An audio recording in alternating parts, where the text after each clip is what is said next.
Esto es Ministerios Betel, Casa de Dios y Puerta del Cielo, y hoy vamos a iniciar nuestro tema de la gracia. Va a ser dividido en diferentes partes y bueno, pues vamos a empezar como siempre. Ustedes saben que primero le damos el primer lugar al Señor Espíritu Santo. Es el primero que tiene que hablar, lo primero es para Él, y entonces vamos a leer una porción de la palabra y ponemos este tiempo en manos de Dios. Y dice Efesios 2, 4, 5. Pero el Dios, que es rico en misericordia, por su gran amor con que nos amó, aun estando nosotros muertos en pecados, nos dio vida juntamente con Cristo. Por gracia sois salvos. Padre bendito, estamos delante de su presencia, le damos gracias. Gracias por este privilegio y oportunidad de poder compartir esta palabra. Primero, Señor, que se haga rema en mi corazón, Señor bendito, y pueda caminar en ello. De nada sirve ser oidores si no somos hacedores de la palabra, Padre bendito. Y la palabra corta y penetra, Señor bendito, y corta y cuando entra y corta cuando sale. Me pongo en sus manos, le pido que usted guíe mis pasos, la palabra que se va a dar, Señor, que sea de bendición para las personas que van a escuchar esta palabra. Pongo en sus manos la vida de cada uno de los que van a escuchar esta palabra. Le doy toda la gloria y la honra en el nombre de Jesús. Amén y amén. Y bueno, pues el tema más importante de la Biblia es la gracia, y que a su vez debería ser el tema más importante para todo aquel que se dice cristiano. El tema es la gracia. Entonces, bueno, pues nos dice Efesios que el que es rico en misericordia por su gran amor con que nos amó, aún estando nosotros muertos en pecados, nos dio vida juntamente con Cristo. Por gracia sois salvos. La salvación viene entonces por gracia. El tema más importante es la gracia. La gracia es un concepto por el cual nuestro Dios nos muestra su amor incondicional por medio de nuestro Señor Jesucristo. Conocemos la palabra, pero vamos a definir la palabra. En el Nuevo Testamento se utilizan un par de palabras en griego para definirla. Por ejemplo, la palabra en griego dorean, que significa gratuitamente, o también la palabra charis o charis, que significa favor, aprobación, de manera o de acción. Esta definición está sustentada por el siguiente versículo, Efesios 2, 8, 9. Porque por gracia sois salvos por medio de la fe, y esto no de vosotros, pues es don de Dios, no por obras para que nadie se gloríe. Aquí bien, punto bien importante. Otra vez retomamos el punto. Dice, no por obras para que nadie se gloríe, y después Santiago nos dice, muéstrame tu fe sin obras y yo te mostraré mi fe con obras. Aquí el punto es precisamente que si yo quiero hacer algo para obtener la salvación, yo llegué tarde. Ya pagó hace 2000 años mi Señor Jesucristo por mí, pero mi forma de actuar, mi forma de caminar, mi forma de vivir va a reflejar esa salvación. El regalo de la salvación yo ya lo tengo solamente por creer en Cristo, pero tiene que notarse que estoy en esa salvación, y entonces tiene que haber obras, que es el fruto del Espíritu, hacer un cambio de forma de vivir, forma de caminar, forma de hacer las cosas. Si yo no muestro un cambio, pues no estoy siendo. La verdad es que la palabra dice que nosotros somos la esposa de Cristo. La iglesia es la esposa del Señor Jesucristo, y entonces, al ser la esposa del Señor Jesucristo, la iglesia tiene las obligaciones. En el Antiguo Testamento así era. Había un momento en el que se hacía el compromiso, y en ese tiempo, bueno, estaba ya obligados ambos, y como matrimonio, a hacer las obligaciones que les correspondían a cada uno legalmente, excepto el sexo. El matrimonio se consumaba en el sexo a la vuelta más o menos de un año, pero durante todo ese tiempo ambos tenían obligaciones. Obviamente, si hablamos de eso, como novia de Cristo, nosotros ya tenemos un compromiso con Cristo. Cristo tiene un compromiso con nosotros, y es un pacto de dos vías. Entonces, el Señor tiene que cumplir su parte del compromiso. Al ser el novio provee a la novia, le da su tela blanca para que se haga su vestido. El novio la cuida, el novio la protege, y la novia, y estamos hablando en términos actuales porque en ese tiempo, como les digo, eran esposos, la novia tiene las obligaciones de proveer al marido también en cuanto a lo que necesite de su casa, a mantener un hogar para él. No solamente una casa, no se trata de tener una casa limpia, sino de tener un hogar en donde se sienta a gusto, la calidez, las ganas de llegar del esposo. Entonces, eso es lo que tiene que hacer cada una de las partes. El problema es, ¿nos comportamos como novia o solamente queremos estirar la mano y que el novio provea, pero nosotros no queremos hacer nada por nosotros mismos. No queremos hacer nada para el Señor.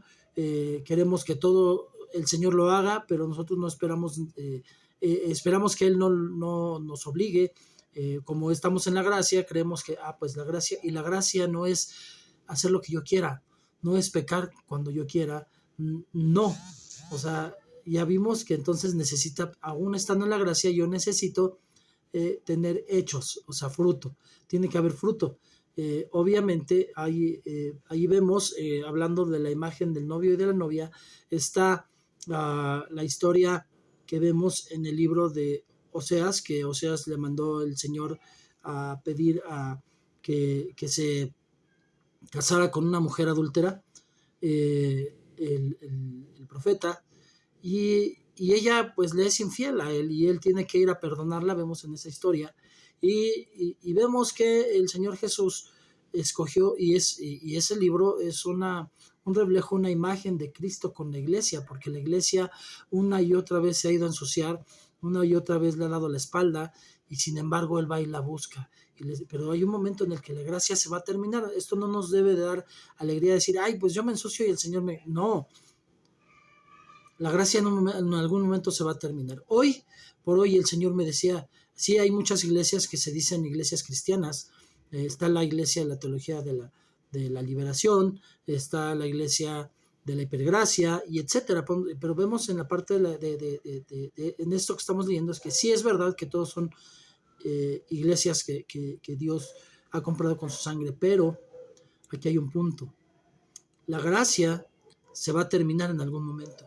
Cuando se acabe la gracia, si a nosotros nos toca estar vivos y viene el arrebatamiento, los que se queden, ya no va a haber más gracia, van a tener que dar su vida por Cristo. Y yo te voy a decir una cosa, va a ser muy difícil que alguien la dé en el arrebato, porque si yo no fui capaz de vivir por Cristo, es muy difícil que yo sea capaz de morir por Cristo. Entonces es mejor que yo viva para Cristo, que yo aprenda a vivir por Cristo, y entonces todas las cosas serán añadidas. Entonces la gracia en algún momento se va a perder, y entonces vemos que el Señor, aquel que tiene un corazón contrito y humillado y se arrepiente y dobla sus rodillas, todavía hoy, y si estás vivo, tienes la oportunidad de que Dios te perdone, de que te arrepientas. Pero hoy, eso no quiere decir que va a ser perpetuo. En algún momento se va a acabar la gracia y te quedarás. Y por eso dice, hemos entendido que el más del 90% de la iglesia, cuando venga el arrebato, pues se va a quedar. En algún otro tema hablaré del arrebato, ya que estamos hablando de principios básicos, y yo sé que muchas personas no han escuchado este tema del arrebato. Vamos a tomar un tiempo especial para hablar del arrebato, pero va a ser ya en doctrinas fundamentales. Todavía en principios básicos no lo vamos a ver, pero vamos a explicar qué es el arrebato. Pero finalmente, si no viene el arrebato, pues vas a morir, y si tú moriste aún en la gracia, pero viviendo con tu mal corazón, pues no vas a ser salvo. Vas a perder la salvación por no haber realmente hecho un compromiso con Cristo, porque aquí viene la parte. Entonces ya hablamos de que la novia y el novio hacen un compromiso, y sabes una cosa, muchos cristianos no se quieren comprometer, por eso no quieren hacer su oración de fe, por eso no se involucran en actividades de la iglesia, y por eso muchos no van a la iglesia. Muchos dicen, no necesito de la iglesia para vivir como cristiano. Primero, si no necesitas de la iglesia, entonces estás haciendo mentiroso a Cristo, porque Cristo hizo la iglesia y él tenía la costumbre de ir a la iglesia. Él la fundó y él nunca faltó a las reuniones, y principalmente primero porque era el fundador, pero también vemos que era la costumbre que él tenía desde que todavía no iniciaba su ministerio, e iba a la iglesia, a las sinagogas. Dice que la escritura que era su costumbre de ir a las sinagogas. Entonces el Señor Jesucristo no nos está pidiendo algo que él no haya hecho. Él nunca nos va a pedir algo que él no haya hecho. Entonces aquel que dice, no, es que yo no necesito, lo que pasa es que no se quiere comprometer. Hay un compromiso, y el compromiso es que seas realmente iglesia novia y te comportes como iglesia novia, que realmente le des un calor de hogar. Hay 3 hogares que tenemos: el corazón, el hogar físico donde vivimos, y la casa donde nos reunimos. Nuestra casa, en mi casa Peña de Oreb, y yo le tengo que dar un calor de hogar al Señor para que Él llegue ahí y quiera estar, y quiera sentirse una atmósfera en donde Él esté y quiera estar a gusto. Si es como en los matrimonios naturales, que de pronto el hombre llega y la mujer está gritando y ya quisiera mejor salirse, imagínate si el Señor Jesucristo llega y ve discusión, pelea, división en la iglesia, en su iglesia novia, y se quiere salir, y no quiere estar, y no va a estar ahí, y por otras muchas razones puede no querer estar. Entonces, volvamos al punto. Cuando dice don de Dios se refiere a un regalo. Dicho regalo es la aprobación que tenemos delante de Dios, pero eso no es a causa de cómo somos nosotros, no es mi comportamiento. No importa qué tan buena persona crea que soy, no importa cómo yo esté caminando, y a lo mejor puedo tener una mejor moralidad que muchos, o que no le hacemos mal a nadie. La palabra nos dice que es única y exclusivamente por gracia de Dios. Es un regalo que el Señor Jesucristo nos hizo. La primera vez que aparece la palabra gracia en la Biblia lo encontramos en el siguiente versículo. Mas no halló gracia ante los ojos del Señor. Génesis 6:8. La palabra en hebreo que se usa para denotar gracia es la palabra gen, que significa favor, bondad o misericordia, que a su vez viene del verbo hnan, que significa bondad hacia un inferior. Esto nos indica que la gracia es el medio por el cual tiene influencia divina sobre la vida del ser humano. Dios sobre sus inferiores, que son sus hijos, los que se convierten a sus hijos. Es un regalo de gracia para toda la creación, y eso en esa parte también tenemos que tener un entendido. Toda la gente piensa, en el grueso del mundo, que Jesucristo murió para salvar a todos, y por tanto todos se sienten hijos de Dios, todos se sienten salvos, y no es así. Ya vimos que entonces para ser novia de Cristo hay ciertos reglamentos, un compromiso mutuo, yo tengo que comportarme como tal. Entonces, sí, todos somos creación de Dios, todos nos creó Dios, pero desde que nacemos somos creación, pero pasamos a ser hijos de Dios, pasamos a ser iglesia novia, solamente cuando le creemos a Cristo y cuando confesamos con nuestra boca que Él es nuestro Señor y Salvador. Cuando nos casamos con una persona hacemos votos, ¿no? Hacemos un voto de compromiso. Bueno, pues también el voto de compromiso yo lo hago cuando hago mi oración de fe, Romanos 10:9-10. Entonces es cuando el Señor toma en cuenta el pacto que yo estoy haciendo, y obviamente Él me va a pedir cuentas al respecto de ese pacto, obviamente. Entonces, la gracia la vemos reflejada en Juan 3:16, porque de tal manera amó Dios al mundo que ha dado a su Hijo unigénito para que todo aquel que en Él cree no se pierda, mas tenga vida eterna. Ese es el amor, que de tal manera amó Dios el Padre al mundo que dio a su unigénito, a su único Hijo. Unigénito quiere decir eso, único hijo, quiere decir que nosotros somos adoptados. El verdadero Hijo de Dios es Jesús, y nosotros hemos sido, y tenemos que entender que tenemos el espíritu de adopción. Solamente los que hemos tenido el privilegio de criar hijos que no son de tu sangre, somos los que podemos llegar a entender esa manera de ese amor de entender, yo soy adoptado por Dios, así como Dios me dio el privilegio de poder ocupar el lugar de padre para unos hijos que no son de sangre. Eso es hermoso, es una súper bendición, es algo que solamente puede entender alguien que lo vive, y entonces puede ser recíproco.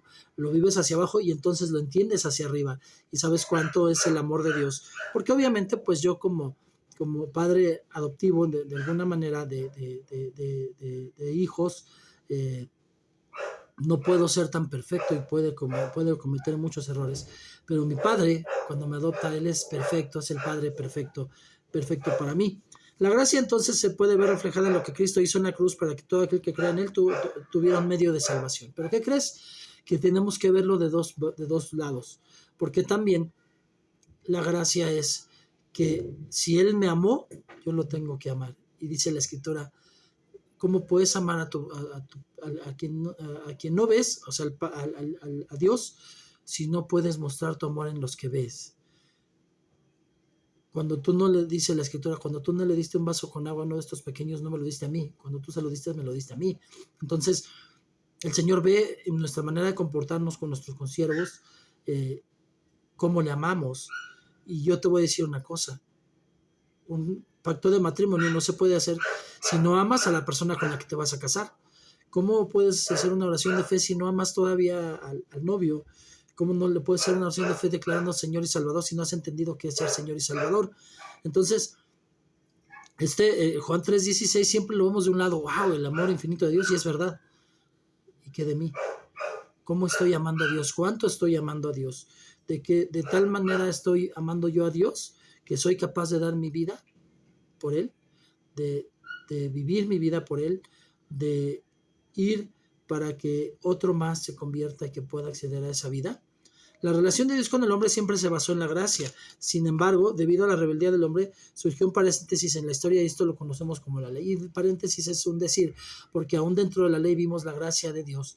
Aún cuando estaba el tiempo de la ley, vemos que por gracia fue salvo David, aun cuando la ley decía que él tenía que haber muerto en el asunto de Betsabé. Y vemos otros, puedes darles otros tantos ejemplos de la gracia en la ley. El asunto es que la gracia es eterna. Si Cristo es eterno, y vamos a entender que Cristo es la gracia, Cristo es eterno, y la ley fue un paréntesis, un tiempo delimitado, y aún dentro de ese paréntesis, Cristo estaba ahí, la gracia estaba ahí. Entonces, aún en la ley está la gracia. La ley no fue hecha para salvar, al contrario, lo que hace la ley es juzgar, condenar al ser humano por las acciones que comete, pero también es correcta porque nos está diciendo qué es lo que merece el que infracciona la ley. Obviamente, si no, no sabríamos que estamos en lo malo y que merecemos por hacer lo malo. Entonces no podríamos entender el valor que tiene la gracia, el regalo que Dios nos hace de salvación, sabiendo que tenemos que recibir. En la ley lo que haces, eso recibes, o sea, en esa medida. Pero la ley sirve para hacernos conscientes de nuestro pecado y de la necesidad que tenemos de la gracia. ¿Por qué? Porque no ha habido nadie que pueda cumplir la ley y por lo tanto yo estoy condenado. Pero hubo uno que vino a cumplir la ley por mí, y eso es justificación y sustitución, y lo vamos a ver en las próximas clases. Y encontramos entonces a Cristo muriendo en mi lugar para que yo sea justificado y pueda recibir la salvación. Eso es un regalo. Un ejemplo de la gracia en el Antiguo Testamento lo encontramos en Éxodo, donde el pueblo de Israel fue liberado únicamente por gracia, sin méritos propios. Cuando la sangre del cordero debía ser derramada para que sus casas fueran liberadas de la muerte, estamos viendo una figura de cómo el sacrificio de Cristo traería salvación al mundo solamente por gracia. Éxodo 12:13. Y la sangre será por señal en las casas donde estéis, y cuando yo vea la sangre pasaré sobre vosotros, y ninguna plaga vendrá sobre vosotros para destruirlos cuando yo hiera la tierra de Egipto. Yo aquí les hago una pregunta. ¿Algo hizo el Señor Jesús? ¿Algo hizo el pueblo de Israel para que se recibiera la salvación? No. Al contrario, estaban enojados con Aarón y con Moisés, porque decían, nos han hecho trabajar más por lo que ustedes han hecho, el faraón nos está obligando a hacer más cosas, y se quejaban. ¿Y a qué hora vamos a tener la liberación? Y se quejaban y exigían. Y realmente pedían liberación, pero ellos estaban a gusto viviendo en donde estaban. Vivían en una zona de confort, y aunque sufrían y le pedían al Señor que los liberara, ellos querían seguir viviendo en Egipto, en el pecado. Egipto representa el pecado. Entonces, pero vemos que la sangre del cordero fue la que dio el regalo. ¿Pero qué creen? El regalo precisamente no es para todos, pero solamente lo recibe el que quiere. Vemos que muchos israelitas no salieron al éxodo de Egipto. Muchos israelitas se quedaron porque no creyeron y se quedaron en Egipto. A cosa contraria, vemos que hubo egipcios que creyeron en Cristo y que fueron salvos por creer en la sangre del cordero y salieron con los israelitas. Eso demuestra la gracia, porque para los egipcios no era la liberación, era para los hebreos, y muchos hebreos no lo aceptaron, y muchos egipcios sí llegaron a ser salvos en ese regalo que hizo el Señor, en esa gracia que tuvo, y esa gracia todavía no se había hecho la ley y ya estaban recibiendo gracia. Debido a esto es que la Biblia nos da a entender que solo la gracia nos lleva a obtener la salvación, la cual es un regalo de Dios, es gratuita, es inmerecida y es la forma en la que Dios nos aprueba sin que nosotros lo merezcamos. A su vez, la gracia solo se obtiene o se alcanza por medio de la fe. La fe significa creer en lo que el Señor hizo en la cruz, y que no es por méritos propios o por obras, no es lo que yo haga, no porque yo me porte bien voy a ganar la salvación, sino yo porque tengo la salvación es porque cambio de vida, como ya leímos en Efesios 2:8-9. El creer te lleva a recibir la gracia, y esto te lleva a vivir en la gracia. Es diferente recibir la gracia que vivir en ella. Recibir la gracia te lleva primeramente a obtener la salvación, pero vivir la gracia es vivir en la bendición continua de parte del Señor. O sea, volviendo al ejemplo de la esposa de Oseas y la novia de Cristo. Sí es verdad que ambas pueden ser salvas, pero hasta que haya un corazón arrepentido, un corazón contrito y humillado, un cambio de vida, una forma diferente de vivir, el Señor todavía puede perdonar al que cae en pecado, sí, Pero si tu manera de vivir no cambia, si tú vas a cada rato a pedirle perdón a Dios y sigues siendo el mismo pecador, o en algún momento se va a acabar la gracia. Esto nos tiene que hacer entender, si yo sigo aferrado a un pecado, o a muchos, porque pues, la verdad es que no tenemos solamente un pecado, y yo sigo viviendo en ese pecado y me he acomodado a vivir en ese pecado sin quitármelo, sin arrancármelo, sin tener la decisión y necesidad de quitarlo de mi vida, en algún momento se acabará la gracia. Entonces, se alcanza por fe, por creer, sí, pero también, entonces porque yo ya recibí eso, yo ya lo tengo que vivir de acuerdo a cómo debe de vivir un hijo de rey, de acuerdo a cómo debe vivir la novia de Cristo. Tengo que vivir de una manera distinta. Entonces, gracia, es verdad que para los que creen que pecar y ir a pedirle perdón a Dios, Dios nos va a perdonar. Sí, si te ve arrepentido, pero si ve que tienes una y otra vez esa conducta, va a llegar un momento en que se va a acabar la gracia. Entonces, el cristiano puede vivir de la misericordia de Dios, porque el que te esté perdonando es misericordia, y mientras estés vivo tienes esa misericordia. Pero el verdadero hijo de Dios, que entiende el peso de pecado en su vida, va de gloria en gloria y de victoria en victoria. Entonces, tú decides si quieres vivir de misericordia en misericordia, y que algún día se acabe la misericordia y ya no haya más salvación para ti, sino una expectación de juicio, dice la palabra, o quieres vivir de victoria en victoria y de gloria en gloria. El cristiano debe aprender a perseverar en la gracia. Perseverar, crecer en la gracia, es continuar en la gracia. Cuando yo me salgo de la gracia es cuando yo peco. Si yo peco, yo no merezco la gracia, porque no me ha importado, estoy desdeñando el regalo de salvación de Dios. Estoy menospreciando, minimizando ese regalo. Ajá. Entonces, si yo minimizo el regalo, si yo minimizo el sufrimiento de Cristo, si yo minimizo el amor eterno de Dios, pues obviamente lo contrario exactamente de Cristo es un lugar del infierno. O sea, en esta vida todavía tengo la oportunidad, no importa si soy rico o pobre, si soy mexicano, o soy africano, o soy norteamericano, no importa eso. Lo que importa es que yo realmente quiera al Señor Jesús y quiera vivir conforme al Señor Jesús. Cuando tú recién te casas, cuando se va enfriando el matrimonio, de pronto muchas personas, algo que no habían hecho al principio, se vuelven permisivas en hacer cosas que a Dios no le agradan en el matrimonio.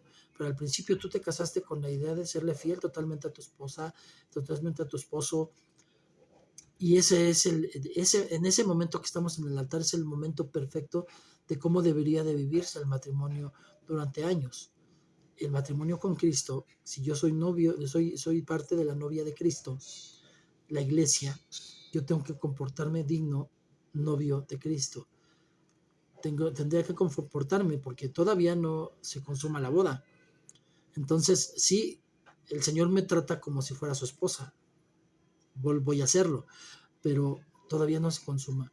Y mientras no se consuma, si yo soy adúltero, Él tiene derecho a dar una carta de divorcio y rechazarme, porque obviamente no, yo soy el que no entendí el regalo que Él me está dando. Y bueno, vemos que hay una escritura que está en Hechos 13:43, en donde dice: y terminada la reunión de la sinagoga, muchos de los judíos y los prosélitos, temerosos de Dios, siguieron a Pablo y a Bernabé, quienes hablándoles les incitaban a perseverar en la gracia de Dios, o sea, a seguir creciendo en la gracia de Dios. El no perseverar en la gracia nos lleva a salirnos de la bendición. No vivir en el favor del Señor, o peor aún, nos puede llevar a caer en pecado. Aunque la gracia es un favor inmerecido de parte del Señor y solo por medio de ellas que somos salvos, no debemos confundirnos al pensar que la gracia es un permiso para pecar o llevar nuestra vida como nosotros queramos. Ya lo entendimos. Yo no puedo vivir como yo quiera porque estoy menospreciando a Cristo. Yo no me porto bien para ganar la salvación, porque Cristo ya la dio por mí y Él hizo un pacto conmigo de cuidarme como su novia, iglesia novia. Ahora yo tengo que vivir de una manera correcta, y la gracia es todo lo contrario a ese pensamiento. En la gracia tú ya no pecas, ya no fallas, no porque no quieras, porque tienes el deseo de hacerlo, sino porque ya no puedes, porque el pecado deja de tener poder sobre ti. Romanos 6, 1-6 dice: ¿qué diremos entonces? ¿Continuaremos en pecado para que la gracia abunde? De ningún modo. Nosotros que hemos muerto al pecado, ¿cómo viviremos aún en él? ¿O no sabéis que todos los que hemos sido bautizados en Cristo Jesús hemos sido bautizados en su muerte? Por tanto, hemos sido sepultados con Él por medio del bautismo para muerte, a fin de que como Cristo resucitó de entre los muertos por la gloria del Padre, así también nosotros andemos en novedad de vida. Porque si hemos sido unidos a Él en la semejanza de su muerte, ciertamente lo seremos también en la semejanza de su resurrección, sabiendo esto, que nuestro viejo hombre fue crucificado con Él para que nuestro cuerpo de pecado fuera destruido, a fin de que ya no seamos esclavos del pecado, vivir en novedad de vida. Aquí está tirando totalmente la enseñanza de la hipergracia del Señor por medio de Pablo. Pablo en esta carta a los romanos dice, no vamos a continuar en el pecado para que la gracia abunde, porque sí, dice la palabra, donde abunda el pecado, sobreabunda la gracia. Pero dice, no vamos a vivir en pecado para que la gracia abunde. O sea, la gracia es cuando sobreabundó el pecado antes de que yo fuera cristiano, que no me importaba y hacía lo que yo quería y vivía como se me daba mi gana y ofendía a Dios y no lo entendía y no lo sabía. Pero cuando ya lo sé, cuando ya hice mi oración de fe, cuando ya me comprometí con mi Señor Jesucristo, yo ya no puedo continuar en el pecado para que la gracia abunde. De ningún modo. Dice, de ningún modo, no hay forma, no hay pretexto. El que está en la hipergracia tiene un pretexto que no le sirve de nada. Nosotros hemos muerto al pecado. ¿Cómo vamos a vivir otra vez en él? ¿O no saben que todos los que hemos sido bautizados en Cristo Jesús hemos sido bautizados en su muerte? Eso lo vamos a ver también en los temas que estamos tocando. El bautismo, ¿qué es el verdadero bautismo? Por tanto, hemos sido sepultados. O sea, en el bautismo somos sepultados compartiendo la muerte de Cristo, a fin de que como Cristo resucitó de entre los muertos, por la gloria del Padre, así también nosotros andemos en novedad de vida, en una vida diferente, en una vida nueva. Porque si hemos sido unidos a Él en semejanza a su muerte, también tenemos que vivir en la semejanza a su resurrección. ¿El Señor Jesucristo peca? No. ¿El Señor Jesucristo es permisivo? No. Yo no puedo serlo. Ajá. Sabiendo esto, que nuestro viejo hombre fue crucificado con Él para que nuestro cuerpo de pecado fuera destruido, a fin que ya no seamos esclavos del pecado. Papito, de verdad, es tanto lo que tenemos que hablar de gracia, Padre, pero primero tanto que tenemos que asimilar, Padre bendito, porque sí, en algún momento se acabará la gracia. Padre, la gracia es que usted me haya perdonado todos mis pecados cuando yo me convertí al Señor, pero gracia es que yo todavía pueda resbalar y usted vea mi actitud realmente de esforzarme a cambiar y me perdone. Pero si ve que yo soy permisivo con el pecado, que me acomodo en mi zona de confort y sigo pecando, se va a acabar la gracia en algún momento. Padre, yo no quiero hacer así. Cambie mi corazón, Señor bendito, transforme mi vida, Señor bendito. Y para el que no ha entendido esto, Padre, o no lo había sabido, Padre, que también tenga ese deseo, esa inquietud en su corazón de hacer una oración entendida, Señor bendito, del pacto, el compromiso, pero no desear no tener un compromiso, no comprometerse con Cristo, sino al contrario, entender el compromiso, pero también entender que lo más hermoso, lo mejor que podemos tener a mi Señor Jesucristo. Qué privilegio que el Creador de todo se haya volteado a verme a mí, se haya hecho como yo, haya cargado con todo lo malo que yo hice, haya sufrido por ello, Señor bendito, y esté dispuesto a perdonarme una y otra vez para estar en Él. Pero no por eso voy a abusar de la gracia, sino al contrario. ¿Cómo puedo vivir en el pecado si el Señor Jesucristo limpió mi pecado y Él quiere que permanezca limpio para Él? Señor bendito, para cuando llegue a las bodas del Cordero sea un hijo digno, y no que me diga el Señor cuando llegue a la presencia de usted, Señor bendito, no te conozco, hacedor de maldad. ¡Wow! ¿Cómo se sentiría una novia que llegara al altar y le dijera el esposo, que se dio cuenta de que ella era una adúltera en el noviazgo: no te conozco, no quiero saber nada de ti y no me voy a casar contigo, y te vas? Wow, una novia se sentiría destrozada, entendería su pecado, pero se sentiría destrozada, y quizás se arrodillaría a los pies del novio y le diría: perdóname, no lo voy a volver a hacer, y en ese momento el novio ya no va a querer. Así es como va a pasar en nuestras vidas si nosotros seguimos no siendo el infiel. Y el infiel no solamente es en el sexo, es en todas las áreas de pecado, Señor, a mi Señor Jesucristo. Padre, cambie nuestros corazones, que realmente entendamos lo que es la gracia y vivamos en la gracia y no en la hipergracia, Padre bendito, que es una teología errónea, Padre, de cómo vivir en Cristo. Padre, tenemos que hacer un cambio y lo tenemos que hacer ya. Gracias, le doy toda la gloria y la honra, y todo esto se lo oro en el nombre de mi Señor Jesucristo. Amén y amén. Y bueno, pues gracias. Con esto terminamos el tema. La primera parte del tema, vamos a continuar en él.